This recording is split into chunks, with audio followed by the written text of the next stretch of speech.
Fall is all about cozy comforts, and with Hero Bread, you can enjoy all your favorites and still hit your health goals. From breakfast bagels and meal prepped enchiladas to mouth-watering burgers and cheesy noodles. You won't believe Hero Bread's options have 0 to 5 grams net carbs and are high fiber from the taste and texture. And right now, Hero Bread is offering 10% off your order. Go to hero.co and use code FALL25 at checkout. That's FALL25 at HERO.co. All figures are per serving of Hero Bread. Contains 2 to 18 grams of fat per serving. See the product nutrition panels on hero.co for more information.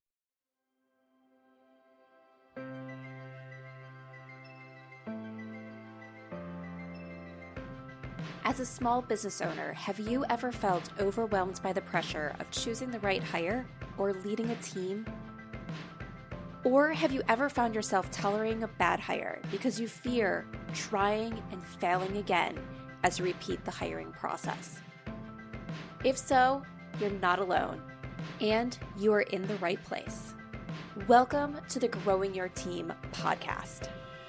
The Growing Your Team podcast teaches business owners like you to expand your unique business by teaching you to master the hiring and team management process. Hiring and managing a team does not have to be a challenge. You just have to learn to do it right.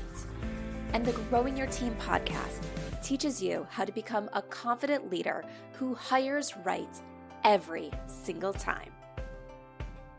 Now, let's jump into the show where each episode you will learn tips on how to identify what type of help you need on your team, how to source amazing candidates, how to conduct interviews that lead you to your ideal team member, how to onboard successfully, and how to lead every person in your business so you have a team of rock stars who you are happy to pay every single paycheck. So let's jump in and teach you how to hire like a pro. Hello, Jamie Van Kuyk here, and welcome back to the Growing Your Team podcast.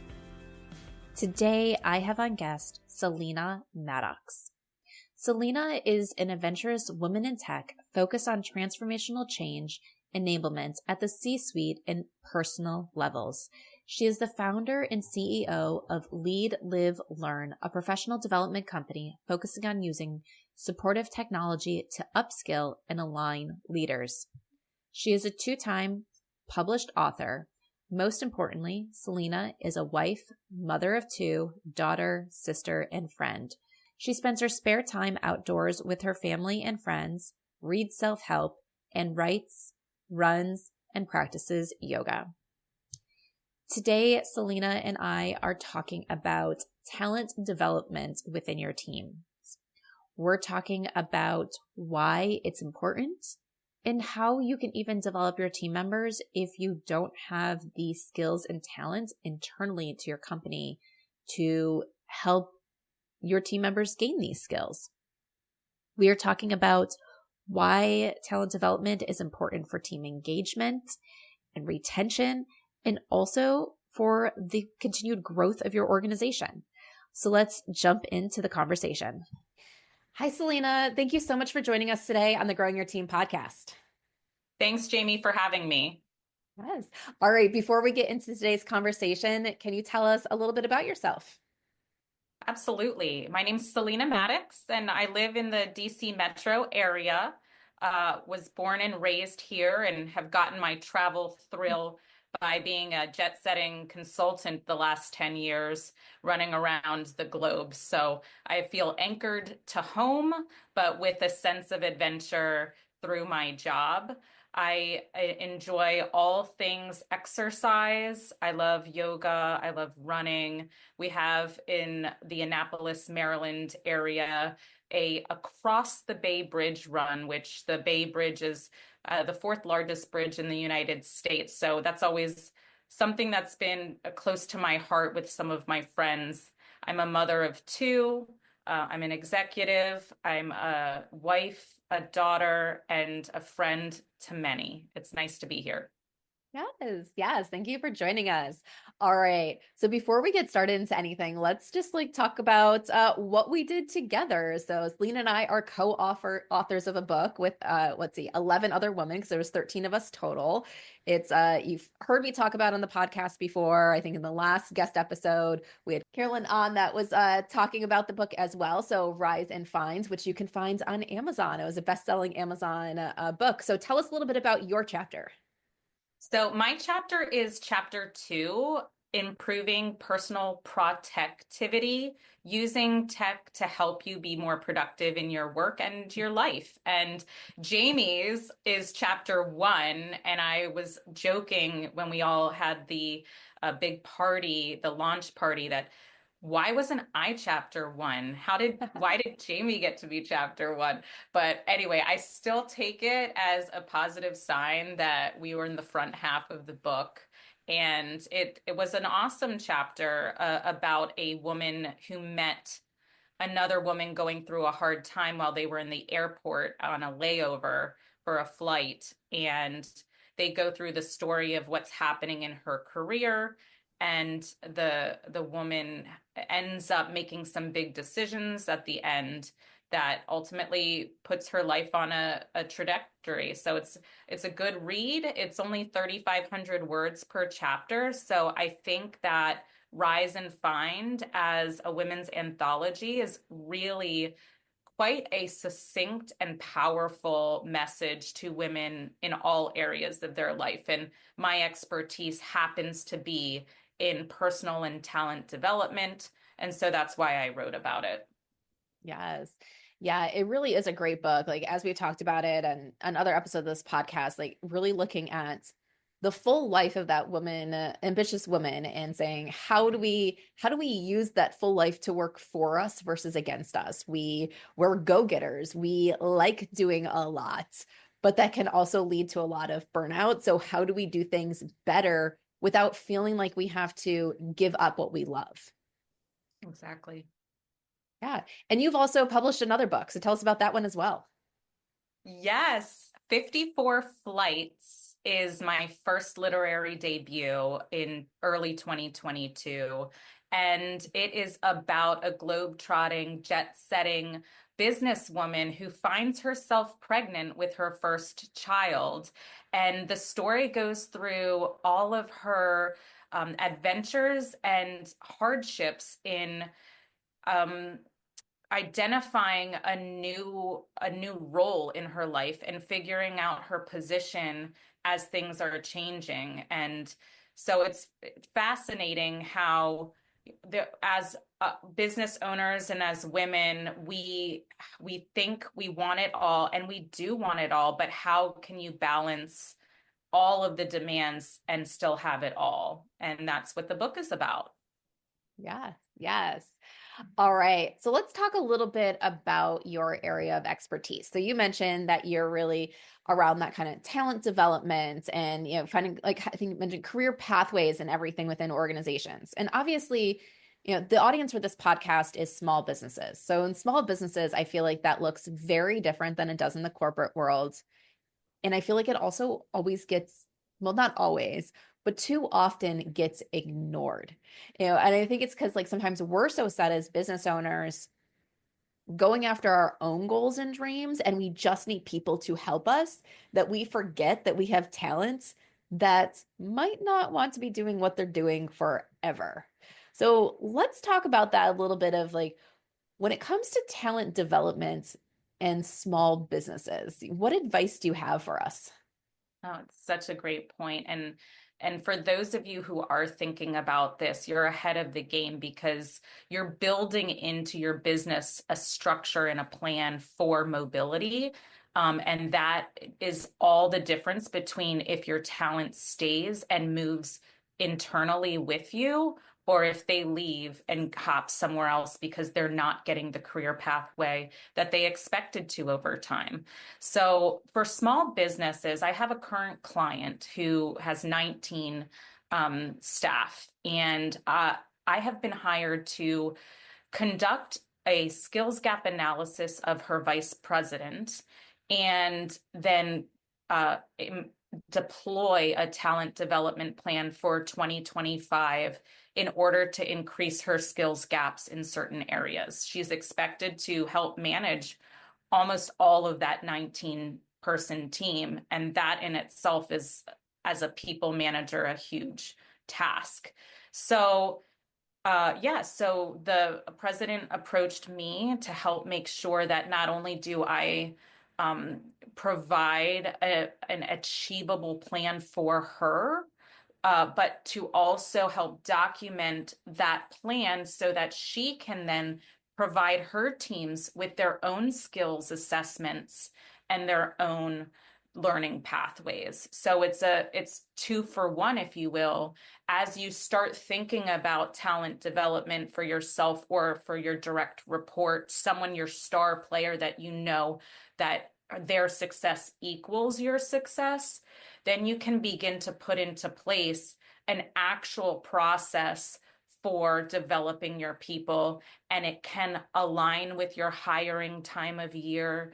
But it does need to be a consistent annual process when you're ready to deploy it. Yeah, there's so many things like thoughts of for me that came up there. Like first, it really seems like, with this talent development, and I think this is one of the challenges we face as small businesses, is we need to be proactive with a lot of it. And I feel like in small businesses, a lot of times we're reactive. We're like, that sounds great. I'll get to it when I get to it. And then all of a sudden we're there. And it's like, we should have done it 6 months ago. We should have done it a year ago. But with this talent development, I think it really involves that proactive goal setting. Okay, if you know you want to reach this goal, what is the team you're going to need when you get to that goal? Because that team might look different than what you have now. When you're talking about your client, they have 19 employees. They didn't always have 19 employees, but now you have this person that is leading majority of that team. And do they actually have the skills to lead a majority of that team? Or do they have the skills that showed they were capable of getting a promotion, or you wanted to keep them on that path? So you're putting them into something and hoping that they figure it out along the way, which can be really uncomfortable at times to figure things out along the way. So it's like, what are we doing to help our team members? On the flip side of that, I feel like sometimes we get into the spot where we don't do the talent development. And then we're like, well, my team's not in the right spot to do this. My team doesn't have these talents.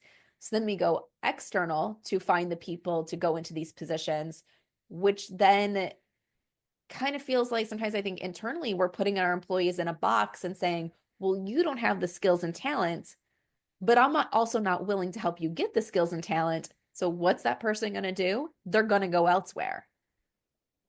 Yeah, and it changes the cultural dynamic, and culture needs to be managed alongside the talent development. It's such a great point. Yeah. Yeah. And one of the things that it made me also realize when you were talking is a client of mine, they're a little larger. So typically I work with clients that have fewer than 10 employees. Actually, most have fewer than 5, but occasionally I'm working with some bigger organizations. So I'm working with a client that has 50 employees, and they're adding a new position to their team. And they have an internal team member that was potentially interested in this position. And so with it, we were going through, should this internal team member get an interview? What does that look like? Because they know that this internal team member is missing some of the core things that this position really needs. And so we talked through the process of what to do and how to handle this. And what we decided was, yes, this team member should go through the interview process, because we always feel like you should, if someone's really interested in, you have to do your due diligence to make it seem like that person is heard and being valued inside the organization. But also when you put them through the interview process, you can help them see where the gaps are. And so our thing was, let's find out if you want to keep this person, because that was like part of their thing. It's like, we want to keep this person on our team. We see that they have great future potential. They're just not ready for this position yet. So it's like, well, how do you get the team member to see that they have great future potential? It is, well, we're going to go through this. We're going to really assess where they are and get those that gap. We're going to understand what that gap is and then create that training plan so the next time something like this becomes available, this person is on the pathway to closing that gap, and that way they can be qualified instead of just saying, well, you're not qualified now, I'm not doing anything for you. That's great. And we look at the talent gaps from the perspective of technical skills, functional skills, and behavioral skills. And then at the level of the organization that you're looking at, those will increase in maturity from beginner or novice to proficient and advanced. So when you can identify the 50 or so skills required that are technical, functional, and behavioral, and you assess where they are in their proficiency, then you tailor the learning plan to those. And that way, it's not just the incumbent that's gaining the skills, but the hiring leader is well aware of the dedication and is in communication about their development. So they become the primary candidate because they're going through the talent development process as specified by the company. Yes, yes. So I have a question about that. So let's talk about like the technical skills. I feel like when you're in a larger organization, there sometimes are more opportunities for you to get hands-on or those people that you can learn from. But if you're in a smaller organization, so you run a small business, you understand, well, I'm eventually going to need someone who has this level of technical skills on my team. My team member doesn't have that yet. I'm not an expert in that. What do I do, or how do I support that team member in getting those skills, gaining those skills when there's really no person for them to go internally to gain those skills from? It's such a great question. And the very basic percent that I encourage people think of is 10%. 10% of your time, regardless of size of business, is dedicated to learning. So if you have that time and that is approved by your leadership, that's step one. The next is, where do you go to get that learning? And there are so many opportunities to get that learning that don't require subscriptions that you pay for. There are individual courses for the technical skills on platforms such as Udemy, Coursera. Khan Academy has some for, youth. And there are others as well. The Ivies, you can send them to a 6-week AI course at MIT if you know that you're going to be streamlining your processes and you want them to get it. Or you can do the traditional instructor-led.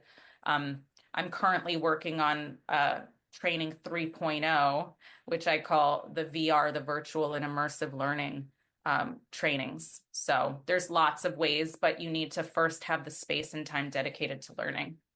Yeah, well, I think that's so important. And I think it's always one of those things where when people look at productivity, they're like, how can I give away 10% of my time that this person is going to be doing stuff that's not generating revenue or impacting revenue? And I think sometimes we got to look bigger picture than that to say, well, it's making our team better. It's making our team more engaged. It's making it so they stay here and we don't have to spend time rehiring and retraining people all the time because our people feel valued.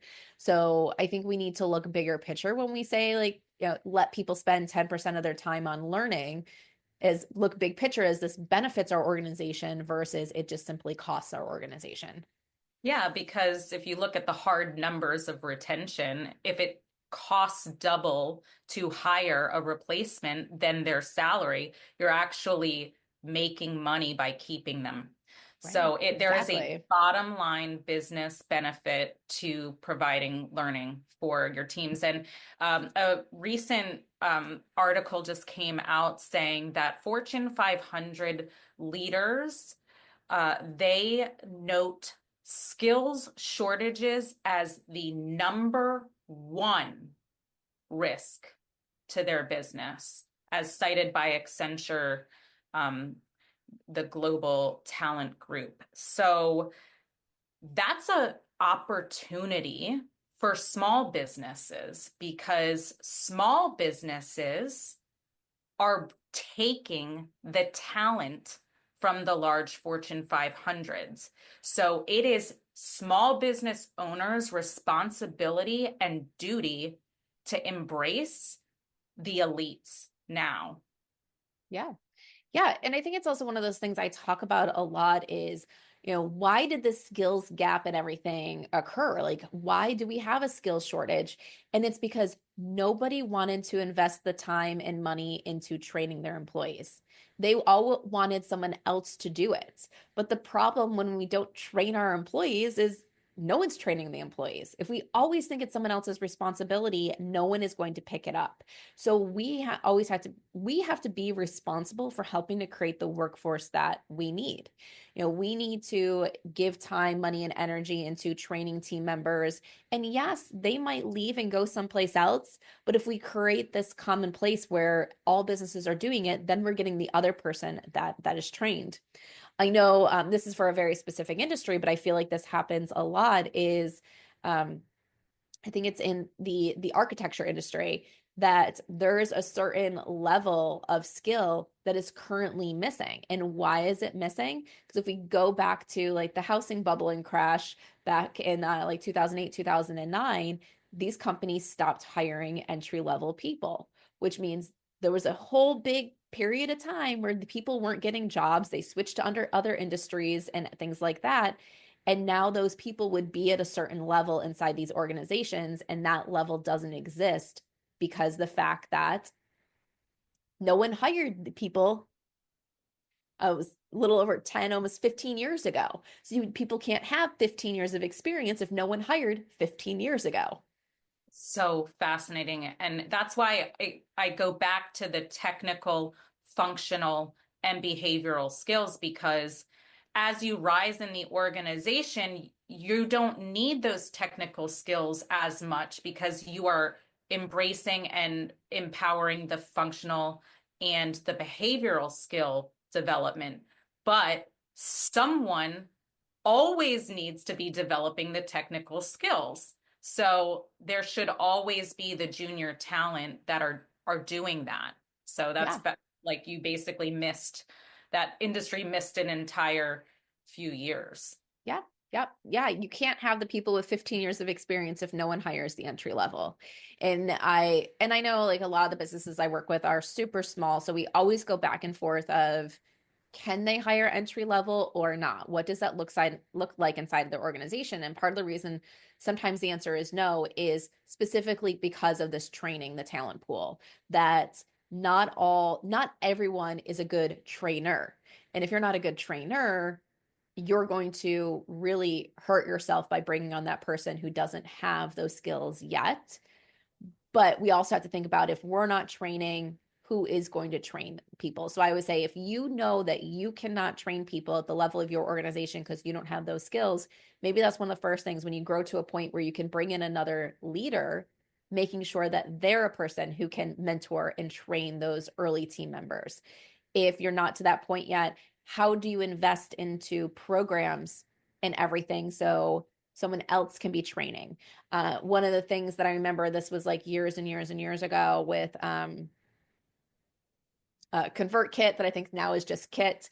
I think I heard them talking at a summit, and they were saying when they were trying to have a higher level, like the leaders, the higher level coders and leaders and developers and everything in their organization, and having a diverse workforce, the organization, they were having a really hard time finding the diverse workforce at that level. So instead of just saying we can't find anyone, they looked and it's like, why do we not have a diverse workforce at this level? And then they looked and it was just like, well, because the way the industry is set up, it's set up from the beginning for there not to be a lot of diversity. So they actually started investing in programs to help encourage diversity in that industry. So that way they could eventually hire the people that they wanted to hire. So we have to look at, it's like, what can we do to help prepare the workforce, even if we cannot do it internally? So, such a great point. And it goes from childhood all the way up to retirement. Yep. Yes. Yes. Okay. So here's another thing that I think sometimes holds small business owners back is we lack the knowledge ourselves. So we feel like, how can we properly assess other people's talent in a certain area? Or how do I hire someone that I know is going to be better than I am in this area? So what advice do you have around that? Well, those are two very big questions. But the first is to bring the outside in. That's what I always encourage is you bring in someone, a talent consultant like myself, that brings the market perspective of that position at that level in your industry. So, that's why I Lead, Live, Learn says on average 50 skills at the functional, technical, and behavioral for a position. And it will vary, those skills will vary based on the type of work in the industry that you're in. And that's how you can self-assess. And you can also top down assess from your direct supervisor. And the conversation is then facilitated between the two of you to align on what are the priority skills based on the outcomes of your assessment. So there are people that do this and help small businesses and lay the foundation for what's ultimately your performance processes. And then your second question was around, what was your second question? Let's see. So I was asking about, just kind of being okay with hiring that person. I think that is better than you. And how do you assess the talent and all those things? And it's just kind of, I think, getting out of our own way. Yeah, that is an emotional part of this story of being able to let go of controlling the entire enterprise and the operation and cascading the vision. In essence, one way to do that is when you hire and you know that they're more skilled than you, are they going to accept and buy into your vision? Because then you're a team and you don't have that competition. But the goal for all of us is to hire those skills we don't have so that we don't have to deal with them and we can just get the updates on how that piece of the business is growing without having to dip our toes too deep in there. So Yes. it's a sign of strength. A players bring on A players. That's it.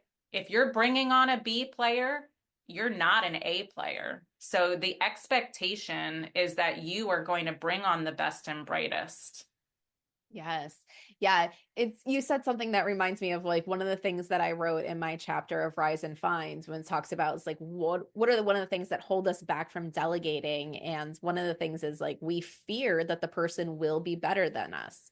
And that fear really comes along the lines of, we're not hiring someone necessarily for a skill set we don't have. It's even hiring someone and delegating to someone for a skill set that we do have, but then feeling like we might be judged because this person's better than us and we weren't as good as we thought we were. Or it was like, why were we ever in that position? When this person is clearly better than us. That, kind of ties back to like what you were saying is this person should be better than us. But we kind of fear that. We fear letting go and saying, I wasn't the right person to be doing this for my business. And even when we know it, even when we know it's not our skill set, we don't want someone to come in and being like, well, this is wrong. This is wrong. We should have been doing this. Why would we have done that? Like, even if they do it tactfully, that's what we hear is we were doing things wrong in our business. Like if you bring in someone new for marketing and marketing wasn't your zone of genius, and now you're figuring out all these ways where you're pretty much leaving money on the table, as much as you're like, this is going to help me moving forward, we still hear, wow, I was wrong for doing what I did all that time. But we need to let go of that and we need to recognize that we're not perfect and we're bringing this person in because we identified that we are missing these skills, because we identify that we cannot be leading every part of our business with every day-to-day decision. And yes, there are things a million times over in our business where we didn't do things perfectly in hindsight, but we did things the best we could while we were doing it. And now we have an opportunity to do things differently moving forward. We don't have to play whack-a-mole anymore. Yes. Yes. And like you were also saying, it's just like we get ourselves out of those areas of our business. And this is so important. Like I once worked with an organization where that organization had 200 people and the CEO was still so involved with the day-to-day decisions of every department. It's like we end up splitting her role into 3 full-time C-suite roles.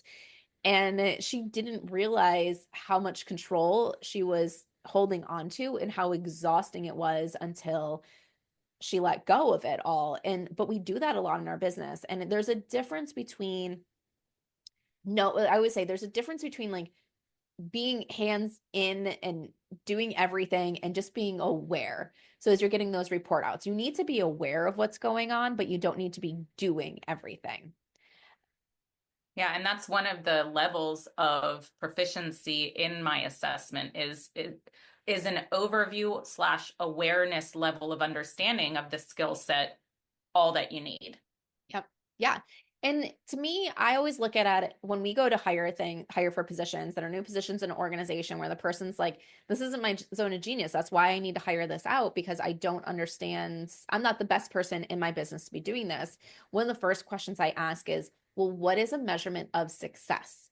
How do you know 6 months, a year down the road that this person is doing what they are supposed to be doing? Yes, you don't have to know how to maybe balance your books if you're going to be hiring a CFO, but what should they be achieving because you're paying for this position?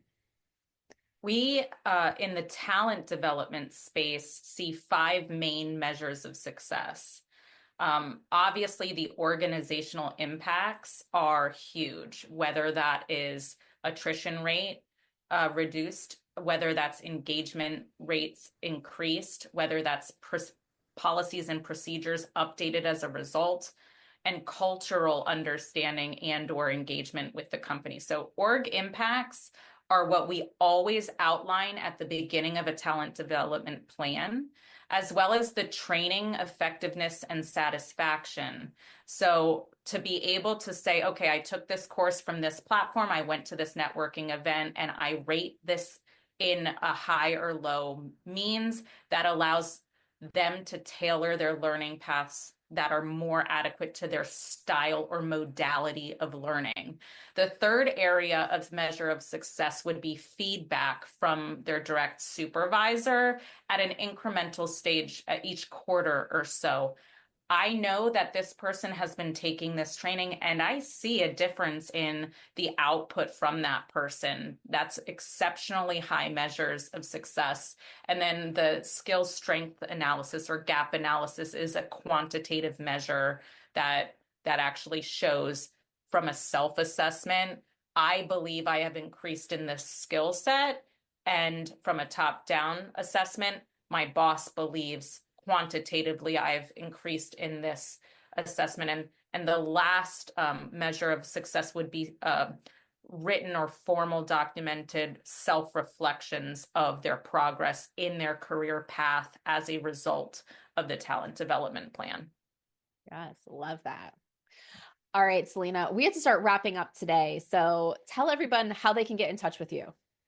Well, I am CEO of Lead, Live, Learn, which helps companies execute talent and organization strategies, executing being the primary driver. So quick on theory, quick on model and methodology, fast implementation, because action is the only way I believe that one learns and the organization thrives. And you can find me and my team at leadlivelearn.com. I'm on YouTube, I'm on X, I'm on Insta, I'm on LinkedIn, and I'm all around the country.